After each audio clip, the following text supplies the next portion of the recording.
Hello everyone. Human being के लिए अपने कामों से छुटकारा पाने के बाद या फिर अपनी दैनिक क्रियाकलापों से खाली होने के बाद जो समय मिलता है वो एंटरटेनमेंट का सोर्स ढूंढता है और अपने आप को थोड़ा सा रिलैक्स करने की कोशिश करता है। कोविड 19 के दौर में भी ऐसी स्थितियां डेवलप हुई जब सभी कामकाज से जो होते हैं बंद हो गए, सभी प्रकार के उद्योग धंधे बंद हो गए और हम अपने घर में एक तरीके से कैद हो गए।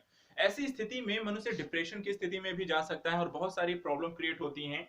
वहां पर ओटीटी जैसे प्लेटफॉर्म की एक बाढ़ देखने को मिली और कई प्रकार की वेब सीरीज, मूवीज और अन्य मनोरंजन के साधन के माध्यम से मनुष्य ने अपने आप को कहीं ना कहीं एंटरटेन किया। लेकिन इस एंटरटेनमेंट के दौर में कई विवादों ने भी जन्म लिया और ये विवाद आपने अमेजन प्राइम को लेकर हो या फिर एएलटी बालाजी को लेकर हो या फिर उल्लू जैसे ऐप को लेकर हो या डिज्नी हॉटस्टार, नेटफ्लिक्स जैसे कंटेंट हो, वहां पर इन कंटेंट को जिस तरीके से प्रस्तुत किया जा रहा है उसको लेकर काफी सारी यहाँ पे सुप्रीम कोर्ट और अधिक न्यायालयों में याचिकाएं दायर की गई कि कहीं ना कहीं ओटीटी प्लेटफॉर्म्स के रेगुलेशन की यहाँ पे आवश्यकता है। और यहाँ पर इसी को लेकर 25 फरवरी 2021 को भारत सरकार के द्वारा यहाँ पर एक नया दिशा निर्देश तय किया गया है। तो आज हम समझेंगे इसी के बारे में। ओटीटी प्लेटफॉर्म्स को लेकर जो कानून है वो क्या है, ओटीटी प्लेटफॉर्म्स के तहत यहाँ पे विवाद क्यों जन्म लिया, किन कारणों से ये विवाद रहा, इसके अतिरिक्त ओटीटी प्लेटफॉर्म होते क्या हैं, सरकार के द्वारा लाए गए कानूनों को यहाँ पर की उसकी विशेषता क्या है और ये कितना उचित है। इन सारी चीजों को एक एक करके समझते हैं, लेकिन सबसे पहले आइए जानते हैं कि चर्चा का कारण क्या रहा। 25 फरवरी 2021 को इलेक्ट्रॉनिक्स एवं आईटी मंत्रालय के द्वारा सूचना प्रौद्योगिकी मध्यवर्ती संस्थानों के लिए यहाँ पे दिशा निर्देश और डिजिटल मीडिया आचार संहिता नियम 2021 को अधिसूचित किया गया। इसके साथ ही यहाँ पे ओटीटी प्लेटफॉर्म कंटेंट की स्वनियंत्रण प्रणाली के तहत इसे संचालित किया जाएगा। कहने का तात्पर्य है जो कानून, जो दिशा निर्देशन लाए गए हैं, इन दिशा निर्देशन के तहत जो डिजिटल प्लेटफॉर्म्स हैं या कह सकते हैं आपके ओटीटी प्लेटफॉर्म हैं, इनको ये कहा गया है कि अपनी जो भी कंटेंट आप रखने वाले हैं, जो भी दर्शकों के समक्ष कंटेंट लेकर आने वाले हैं, उनको आप एक स्व कह सकते हैं कि सेल्फ रेगुलेट करेंगे, उसको वहां पे उसका सेल्फ क्लासिफिकेशन करेंगे, कौन किस किस एज के लोग, किस वर्ग ग्रुप के लोग किस कंटेंट को देख सकते हैं। और ऐसा किस लिए किया गया, क्योंकि कुछ विवादों ने हाल फिलहाल के समय में लगातार एक न्यूज़पेपर और मीडिया और आपको चैनलों पर आपने लगातार सुना है। तो विवाद क्या थे उसको समझ लेते हैं। ओटीटी प्लेटफॉर्म से जुड़े हुए विवाद, एक आपने सुना होगा अमेजन प्राइम पर एक वेब सीरीज आई थी, यहाँ पे वेब सीरीज होगा, वेब सीरीज तांडव और मिर्जापुर में कुछ चीजों को लेकर कई याचिकाएं दायर की गई, जिसमें कहा गया कि कहीं इन वेब सीरीज के माध्यम से जातिवाद, अभद्र भाषाओं का प्रयोग, सांप्रदायिकता को बढ़ावा, हिंसा जैसी घटनाओं को यहाँ पर लगातार बढ़ावा दिया जा रहा है, हिंसात्मक क्रियाविधियों गतिविधियां वहां पे लगातार उसमें दिखाई गई हैं और पारिवारिक मूल्यों में गिरावट जैसे भी आरोप यहाँ पर इन वेब सीरीज के माध्यम से इन वेब सीरीज पे लगाया गया है कि कहीं ना कहीं भारतीय समाज के संदर्भ में ये जो वेब सीरीज हैं यहाँ पर ये कह सकते हैं कि समस्याएं उत्पन्न करेंगी और साथ ही साथ यहाँ पर एक नकारात्मक प्रवृत्ति को जन्म देती हैं। दूसरा यहाँ पर इसी तरह कुछ और चीजें आई और उसके कारण यहाँ पे बैन लगाने की मांग की गई और सुप्रीम कोर्ट ने कुछ यहाँ पर जो इनके निर्देशक थे उनको वहां पर जवाब उनको हाजिर करने के लिए भी बोला। एएलटी बालाजी और उल्लू जो जैसे ऐप है, यहाँ पर अश्लील कंटेंट को परोसने को लेकर इन पर लगातार आरोप लगे हैं, लगातार ये जो कंटेंट ये रखते आए हैं, तो वहां पर आप देखें तो ज्यादातर ऐसे कंटेंट है जो कि एडल्ट के संदर्भ में आपको देख सकते हैं। तो ऐसी इन्हीं विवादों का लगातार चर्चा में विषय रहा और इसको लेकर सरकार पर, सुप्रीम कोर्ट को पर एक लगातार दबाव बना और इस दबाव का कारण यहाँ पर इस दबाव के कारण ही सरकार के द्वारा ये कानून बनाया गया। इस कानून को लेकर जानेंगे, लेकिन जानने से पहले ये समझ लेते हैं कि ओटीटी जो प्लेटफॉर्म है ये होता क्या है। आप भी यूज करते होंगे, इनको ओटीटी प्लेटफॉर्म बोला क्यों जाता है? तो देखिए, ओटीटी का जो फुल फॉर्म होता है ओवर द टॉप प्लेटफॉर्म कहते हैं इन्हें। और इसमें होता क्या है, तो इंटरनेट के माध्यम से वीडियो या अन्य मीडिया से संबंधित कंटेंट को ओटीटी ऐप पर प्रदर्शित किया जाता है। इसमें वेब सीरीज, टेलीविजन कंटेंट, फिल्में दिखाई जाती हैं। साथ ही ग्राहक ओटीटी प्लेटफॉर्म का सब्सक्रिप्शन लेकर इन कंटेंट को देख सकता है। आप सभी ने सब्सक्राइब कर रखे होंगे इन ओटीटी प्लेटफॉर्म्स को और यहाँ पर अगर आपके पास इंटरनेट है तो उस इंटरनेट के माध्यम से सब्सक्रिप्शन के माध्यम जो भी आपने पे कर रखा होगा, जो भी आपने सर्विस ले रहे होंगे, उसके थ्रू आपने 6 महीने, 1 महीने या साल भर का जो कंटेंट वहां पे प्रोवाइड कराया जाता है, आप देख सकते हैं। अब ऐसी स्थिति में समस्या ये है कि इन कंटेंट में को कौन देख सकता है, कौन नहीं देख सकता है, किस एज वर्ग के ग्रुप को लोगों के लिए है, इसको लेकर वहां पर किसी प्रकार का कोई नियंत्रण या सेल्फ रेगुलेशन प्रणाली नहीं थी। और इसी को लेकर ये कानून डेवलप किया गया है, और इस कानून में जो विशेषताएं रही हैं उसको समझ लेते हैं। देखिए यहाँ पे कहा गया है कि इस कंटेंट के तहत यहाँ पे जो स्ववर्गीकरण का एक कानून लाया गया है, जिसमें कहा गया कि ओटीटी प्लेटफॉर्म को ऑनलाइन क्यूरेटेड कंटेंट प्रकाशक बोला गया है यहाँ पर, जो कि यहाँ पर ओटीटी पर अपने कंटेंट को परोस रहे हैं, उन कंटेंट प्रकाशकों को यहाँ पर बोला गया है क्यूरेटेड कंटेंट प्रकाशक बोला गया है। और इनसे कहा गया है कि यहाँ पर उम्र के आधार पर आप अपनी जो भी वेब सीरीज, जो भी कंटेंट आप देंगे, उसके लिए 5 अलग अलग श्रेणियों के आधार पर आप इनका वर्गीकरण करेंगे। ये 5 श्रेणियां कौन सी हैं? तो पहली है यू अर्थात यूनिवर्सल, कोई भी देख सकता है। दूसरा है यूए अर्थात यहाँ पर जो होता है आपको 7 साल के अधिक से उम्र के बच्चों के संदर्भ में यहाँ पर है, एडल्ट और यूनिवर्सल के संदर्भ में होगा। इसके अलावा जो तीसरी जो श्रेणी यहाँ पे बनाई गई है यूए, ये आपका यहाँ पे 13 प्लस एज के लिए।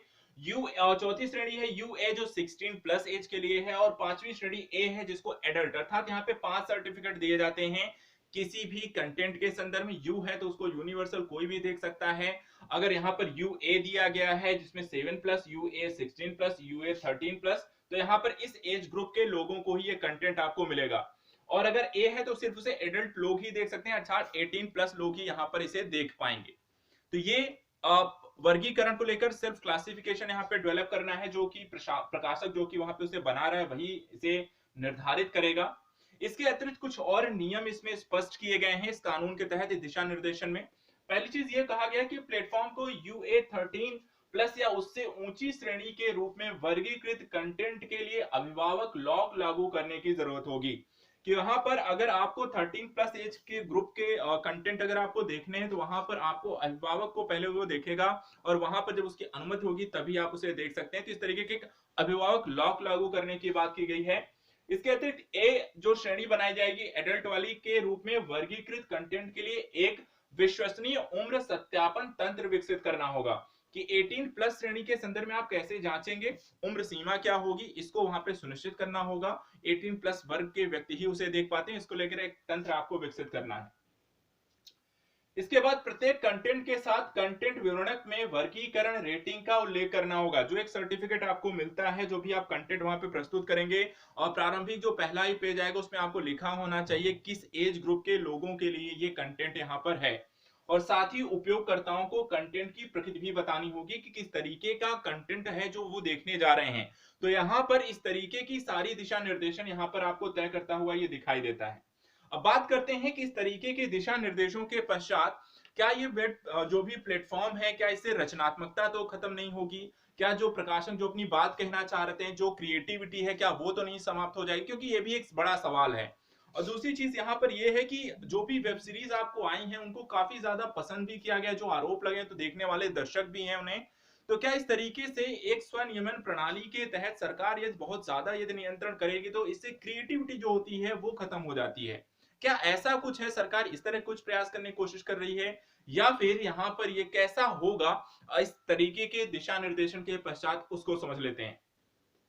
देखिए डिजिटल मीडिया और ओटीटी से जुड़े नियमों में आंतरिक एवं स्वनियमन प्रणाली पर अधिक फोकस किया गया है, जिसमें पत्रकारिता व रचनात्मकता स्वतंत्रता को बनाए रखते हुए एक मजबूत शिकायत निवारण व्यवस्था की गई है। ठीक है, तो यहाँ पर देखिए स्वनियमन प्रणाली आंतरिक तौर पर लागू होगी, अर्थात जो वेब सीरीज के कंटेंट डेवलपर हैं उनको अपने ही स्तर पर ये सारी चीजें विकसित करनी है। यहाँ पे सरकार इसको लेकर कोई हस्तक्षेप उसमें नहीं करेगी, और इसके कारण यहाँ पर किसी प्रकार की जो पत्रकारिता है और रचनात्मक स्वतंत्रता है उसको वहां पे बनाए रखा जाएगा। सरकार वहां पे किसी प्रकार का हस्तक्षेप नहीं करने जा रही है कि आप कैसे भी बनाना चाहें आप बना सकते हैं, लेकिन हाँ इसको बनाने के संदर्भ ये सुनिश्चित करें कि जो कंटेंट आप बना रहे हैं उसको देखने वाला जो व्यक्ति है वो कौन देखेगा कौन नहीं देखेगा, इसको लेकर थोड़ी सी क्लैरिटी रख लीजिए ताकि वहां पे कोई प्रॉब्लम ना हो जो कि लगातार बनी हुई है।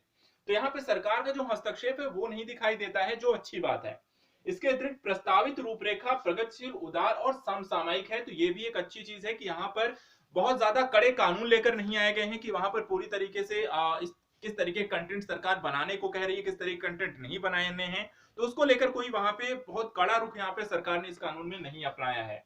इसके अतिरिक्त इसमें रचनात्मकता और अपने विचार व्यक्त करने एवं अव्यक्त की स्वतंत्रता पर अंकुश लगाने के बारे में किसी भी गलतफहमी को दूर करते हुए लोगों की विभिन्न चिंताओं को दूर करने का प्रयास किया गया। तो जो हमारे संविधान में भी कहा गया कि अभिव्यक्ति की स्वतंत्रता वहां पे मिलती है, तो वहां पर सरकार उसको सुनिश्चित करती है इस कानून के तहत कि हम यहाँ पर आपकी अभिव्यक्ति की स्वतंत्रता का हनन नहीं कर रहे हैं। आप जो भी प्रस्तुत करना चाहते हैं, जो भी दिखाना चाहते हैं, वो दिखा सकते हैं, लेकिन उसके संदर्भ में आपको अपनी जो दिशा निर्देशन हम तय कर रहे हैं, जो एक स्व वर्गीकरण का कानून है, जो एक अपने स्तर पर उसे रेगुलेशन है, वो आप जरूर करके रखें। और उसके तहत जो अगर आप एक तंत्र विकसित कर लेते हैं, तो यहाँ पर आपको कोई प्रॉब्लम सरकार की तरफ से नहीं होगी।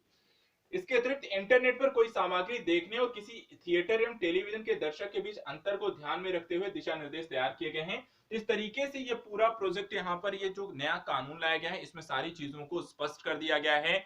ओटीटी प्लेटफॉर्म्स को लेकर जो विवाद लगातार चला आ रहा था और जो एक असमंजस की स्थिति भी थी, वो यहाँ पर अब समाप्त हो गई है। सरकार ने एक यहाँ पे दिशा निर्देशन तय कर दिए हैं, जो कि दोनों के लिए अच्छा है। यहाँ पर अब किसको क्या देखना है, क्या नहीं देखना है, उसको भी स्पष्ट होगा। जो कंटेंट उसके सामने आएगा कि हाँ इसे देखना चाहिए या नहीं देखना चाहिए, वो अपने स्तर पे निर्णय ले सकेगा। और जो बनाने वाला है उसको भी क्लियर है कि हम किस तरीके के कंटेंट को कैसे यहाँ पर दर्शकों के समक्ष रख सकते हैं। तो एक बहुत ही अच्छे तरीके से, संतुलित तरीके से एक दिशा निर्देशन, नियमन, रेगुलेशन यहाँ पे लेकर आया गया है। और ये पूरा ये कंटेंट हमने यहाँ पर देखा कि सरकार के लाए गए दिशा निर्देशन के संदर्भ में ये पूरा यहाँ पे माहौल था, जो कि आई थिंक सो इसके बाद काफी चीजें क्लियर हो जाएंगी। और एक चीज और है, ये जो कानून है लाया भी गया है, इसको लागू होने में 3 महीने लगेंगे, तो 3 महीने के पश्चात ये पूरी तरीके से लागू हो पाएगा। तो थैंक यू सो मच, आज के लिए इतना ही। आई होप सो आप यहाँ पर इस टॉपिक को समझ पाए होंगे। नेक्स्ट कंटेंट में किसी और भी विषय वस्तुओं को लेकर उसको समग्र चर्चा करेंगे अच्छे से। बाकी आप अपना ख्याल रखिए, स्टडी करते रहिए। Good luck for future, good luck.